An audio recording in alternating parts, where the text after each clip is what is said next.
With the 2025 NFL season officially in the books for the Green Bay Packers, it is time to look forward, ladies and gentlemen, and that is towards the NFL draft. Now, a lot still has to happen between now and then. Obviously, free agency opens up in March, and then we get to the NFL draft in late April. But we got some awesome news regarding the Packers draft status and a couple more picks they are getting. We're going to break down the Packers 2026 NFL draft comp pick situation. Now, a lot of this is confusing. It's a little bit complicated, so if you got notes around you, if you got a pen, if you got paper, you might want to be writing some of this down. But overall, things have gotten much better in the comp pick department than they were just a couple of weeks ago. I'll explain to you more about that in just a couple of seconds. Real quick, though, make sure you're subscribed and have those notifications on. Very, very crucial. Breaking news can drop in an instant, and you want to make sure you are as locked in as you can on the Green Bay Packers. Daily videos all throughout the offseason, so make sure you subscribe to the channel, click the bell button, turn on all, and enable YouTube notifications in whichever device settings that you've got. All right, let's talk about comp picks. If you don't know what they are, here's the quick little rundown. NFL teams are granted comp picks, compensatory picks, for players leaving in free agency. So basically, if you've got a decent bit of top players that leave, sign elsewhere, and play a lot of snaps, get a lot of money from another team, you get granted a draft pick based on how much that player gets paid and how much of what percentage of snaps they might play for their next team. They can be canceled out by other signings, though. So if you've got a player that leaves and gets $10 million in free agency, but then you bring another player and pay him $10 million in free agency, those two cancel out. Players cut, though, do not impact the comp pick formula. We talked about the comp pick formula shortly already. Contract average per year. That is basically the main component in what all goes in to giving teams comp picks for the 2026 and future NFL drafts. Percentage of snaps played, and then postseason awards as well. So say your AP first team right guard, something like that along those lines. Those would also go into the comp pick formula. For key free agents lost for the Green Bay Packers in 2025, we're talking last year in March, TJ Slayton, Eric Stokes, Eric Wilson, Josh Myers, Corey Ballantyne, and A.J. Dillon. You lost a lot of key free agents, and you brought in some free agents.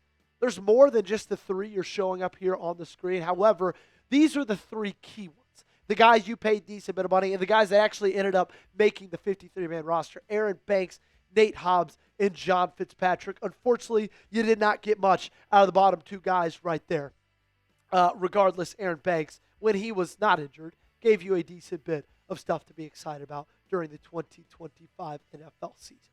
So at the beginning of the year, okay, and in fact, even a few weeks ago, the Green Bay Packers were slated to receive 0 compensatory draft picks in the 2026 NFL draft. Meaning, wherever they were slated from rounds 2 through 7, that's the only picks that they got. Other than that, zip, zilch, nada, goose egg, that's it. But recently, and as of right now, the Green Bay Packers are in line to get 2 7th-round comp picks. Now, that's not a lock. Things can still change over the next couple of weeks, but this is a massive, massive step forward. Those comp picks come from Eric Wilson because, as we all know, he became a starter for the Minnesota Vikings. And then the other one, funny enough, comes from Josh Myers, who ended up playing 100% of the snaps for the New York Jets. So let's think back about that comp formula, right? It's percentage of snaps played, it's average per year, and those guys didn't get paid a ton of money, but they became crucial players for their respective new teams, meaning the Green Bay Packers get comp picks for them to party. Look, I get it, right? You might be saying, Joey, it's 2 7th-round picks. Why are we talking about this? Why are we excited about this? But let's face it, this team needs as much draft capital as possible. You don't have your first rounder anymore. You dealt that away from Micah. And it's funny because you could say, the Micah trade was an absolute bust. Can't believe you made it. You didn't win a playoff game. Well, you lost pretty much every game that not pretty much. You lost every game that Micah Parsons didn't play. So I think it shows you how impactful he was to this roster. But regardless, okay, without these comp picks, you would have just had 6 picks in the draft. Now, you get 2 more. And, of course, more on this in a second, you could Move around. What's your confidence level in Green Bay drafting? Okay? Scale it 1 to 10 for me. Like, how do you feel about Brian Gutekunst and company running their picks? If you feel good about them and how they normally do, give me a 10. But if you feel like they are horrible, go ahead and give me a 1. So the Packers draft picks in 2026 look as follows. 52nd overall pick in the second round. If you would have had your first round pick, you'd be picking at 20th. However, unfortunately, that goes to Dallas Cowboys. 84th in the third round, 120th in the fourth. Fifth round, you got the 159th pick. In the sixth round, the 200th. And then you got 3 seventh rounders at 236. And then the 2 comp picks at 254 and 257. And when it comes to those selections, you really have 2 options when it comes to the NFL draft, right? Option number 1 is what you see mostly, especially for the Green Bay Packers and for most of the teams around the National Football League. Stick and pick. You got 8 selections. You're going to make 8 selections. You got 8 picks. You're going to stick exactly where those 8 picks are, and you're just going to take the board as it comes to you. Now, the second option, which is why this is so big that you got 2 extra 7th rounders, is you can use those picks to move around. Right? Now, I have a feeling that Brian Gutekunst is just going to do what Brian Gutekunst usually does, and that's just stay stationary. Stick and pick. Let the board come to you. However, without a first-round pick, say you get to the second or the third round. You're late in the second or third round. I believe it was 52nd in the second. And say there's a guy that's fallen to like 48th. You had a mid-30s draft grade on him. He's coming close to you. That's where these picks can come in handy. Because you can use them to move up and go get that guy. Which is going to be important without having that first rounder, right? You want to get impact players that are going to be able to help you in the 2026 season. Now, I'm not saying all you'd have to do is trade away those 7th rounders. You might have to trade up, probably would have to trade up some higher draft capital, but then it's nice to have those 7th rounders because you still got those selections. Who's a draft prospect you want the Packers to land? Give me a name, ladies and gentlemen. Let me know down below in the comment section real quick. We got to give a big shout out to the awesome sponsor of today's show. It is our great friends over at Underdog. They've been rocking with us all season. And it's cool because the football playoffs are here. And Underdog is the best place to get in on all the gridiron action. Let's cut to the chase. Do you want $75 in bonus entries? All you got to do is download the app today, use promo code Packers Report, and play your first $5. Playing on Underdog is so easy. Just pick whether your favorite players go higher or lower on stats like rushing yards, receptions, touchdowns, and more. Get your picks right, and you could win up to 5,000 times your cash. We got the National Championship coming up on next Monday. Here's my Underdog lineup. Higher, Fernando Mendoza, 217.5 pass yards. I get it that Miami defense is good. So is Fernando Mendoza. Mark Flesher, I think he goes higher than 69.5 rushing yards. Really like what I've seen from the young running back out of Miami. And then Omar Cooper, I got the higher on 3.5 receptions for him. Mendoza's going to be dealing. Omar Cooper is going to be the recipient of it. So what are you waiting for?